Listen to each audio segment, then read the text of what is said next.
Assalamualaikum warahmatullahi wabarakatuh. Perkenalkan, saya Alfifa Nur Karima dari Prodi D3 Kebidanan Universitas Jenderal Ahmad Yani Yogyakarta. Dalam video kali ini, saya akan menjelaskan anatomi dan fisiologi sistem pencernaan. Pencernaan terdapat 6 organ. Yang pertama yaitu mulut atau oral cavity. Ini ya. Makanan memasuki saluran pencernaan melalui mulut atau rongga mulut, rongga selaput lendir. Di dalam mulut terdapat lidah. Lidah berotot menempati dasar mulut dan memiliki beberapa ikatan tulang. Dua di antaranya adalah tulang hyoid dan proses tiloid pada tengkorak. Selanjutnya yaitu di dalam mulut terdapat pipi dan bibir, mengandung otot-otot yang diperlukan dalam proses mengunyah dan bicara. Di sebelah luar pipi dan bibir diselimuti oleh kulit dan di sebelah dalam diselimuti oleh selaput lendir atau mukosa. Selanjutnya di dalam mulut juga terdapat gigi. Gigi ada beberapa macam. Yang pertama yaitu gigi seri untuk memotong makanan. Yang kedua, gigi taring untuk memutuskan makanan yang keras. Dan yang ketiga yaitu gigi geraham untuk mengunyah makanan yang sudah dipotong-potong. Yang selanjutnya yaitu faring. Ini ya faring. Faring dari mulut, makanan melewati orofaring dan laryngofaring. Orofaring adalah bagian posterior kerongga mulut. Sedangkan laryngofaring berhubungan langsung dengan kerongkongan atau esofagus di bawahnya.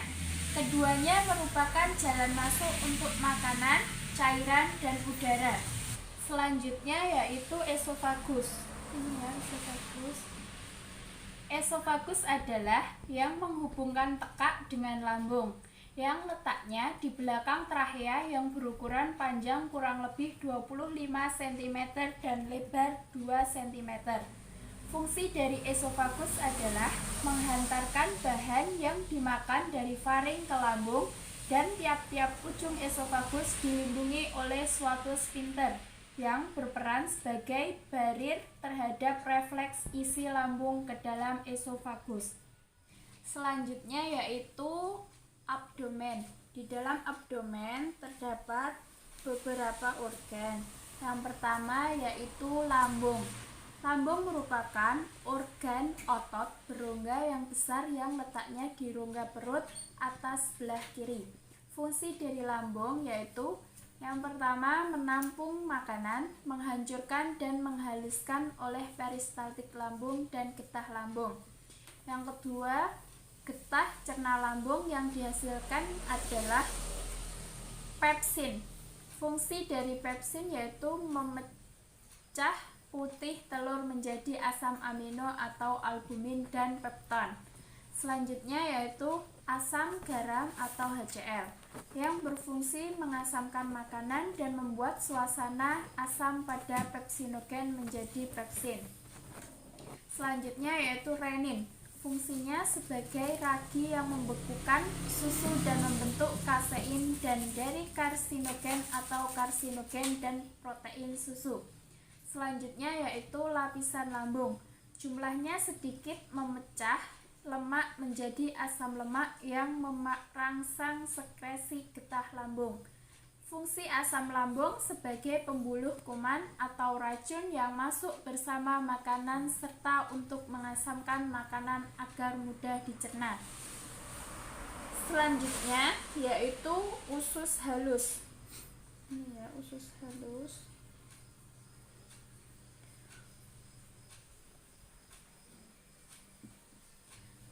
Usus halus adalah bagian dari saluran pencernaan yang terletak di antara lambung dan usus besar.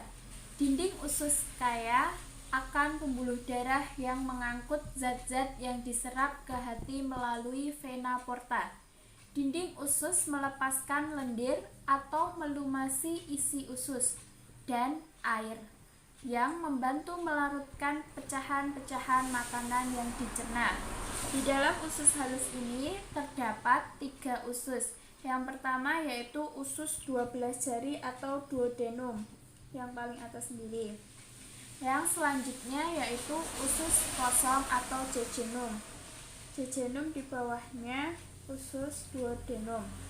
Yang ketiga yaitu usus penyerapan atau ileum di bawah sendiri ya. Usus duodenum kira-kira panjangnya 20 cm, sedangkan usus jejunum kira-kira panjangnya 2,5 meter dan usus ileum 3,6 meter. Pada usus 12 jari atau duodenum terdapat 2 muara saluran, yaitu pankreas dan kantung empedu.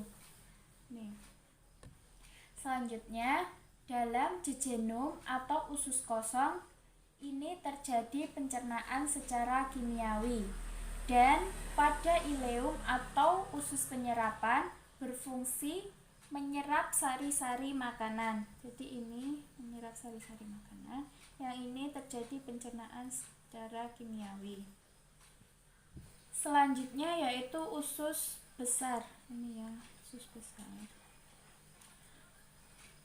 Banyak bakteri yang terdapat di dalam usus besar yang berfungsi mencerna beberapa bahan dan membantu penyerapan zat-zat gizi. Bakteri ini juga penting untuk fungsi normal dari usus. Fungsi usus besar yaitu menyerap air dari makanan, tempat tinggal bakteri E. coli, dan tempat feses. Usus besar terdiri dari 5. Yang pertama yaitu cecum. Ini cecum. Yang kedua yaitu colon ascendens. Ini colon ascendens, di atasnya cecum. Yang ketiga yaitu colon transversum. Yang keempat yaitu colon descendens, di atasnya colon ascendens, dan colon transversus, di atasnya colon descendens. Selanjutnya yaitu colon sigmoid. Ini colon sigmoid dan berhubungan dengan rektum. Selanjutnya, di dalam sistem pencernaan ini terdapat 6 proses. Yang pertama yaitu ingesti atau proses menelan. Makanan harus masuk ke dalam mulut sebelum dapat diproses. Di saluran pencernaan ini adalah proses masuknya makanan ke saluran pencernaan. Jadi di dalam mulut ini proses masuknya makanan hingga ke saluran pencernaan. Yang kedua yaitu propulsi. Jika makanan diproses oleh lebih dari 1 organ pencernaan, mereka harus didorong dari satu organ ke organ lainnya. Menelan adalah salah satu contoh pergerakan makanan yang sangat tergantung pada proses propulsi yang disebut peristaltik atau gelombang kontraksi dan relaksasi otot-otot di dinding organ. Selanjutnya yaitu digestive mekanis, pencernaan mekanis. Pencernaan mekanis menyiapkan makanan untuk degradasi lebih lanjut oleh enzim dengan secara fisik memecah-mecah makanan menjadi potongan-potongan yang lebih kecil. Contohnya yaitu pencampuran makanan di mulut dengan lidah, pengadukan makanan di perut, dan segmentasi di usus kecil. Selanjutnya yaitu digesti kimia. Digesti kimia merupakan urutan langkah-langkah di mana molekul makanan besar dipecah menjadi molekul-molekul kecil oleh enzim yang disebut pencernaan kimia. Selanjutnya yaitu absorpsi. Pengangkutan produk akhir yang dicerna dari lumen saluran pencernaan ke darah atau getah bening disebut proses absorpsi atau penyerapan. Dan makanan yang dicerna harus terlebih dahulu memasuki sel mukosa melalui proses transport aktif atau pasif. Selanjutnya yang terakhir yaitu sekresi atau defekasi. Buang air besar adalah eliminasi residu yang tidak dapat dicerna dari saluran pencernaan melalui anus dalam bentuk feses. Sekian video anatomi dan fisiologi sistem pencernaan yang dapat saya sampaikan. Semoga bermanfaat untuk kita semua. Kurang lebihnya saya mohon maaf yang sebesar-besarnya. Wassalamualaikum warahmatullahi wabarakatuh.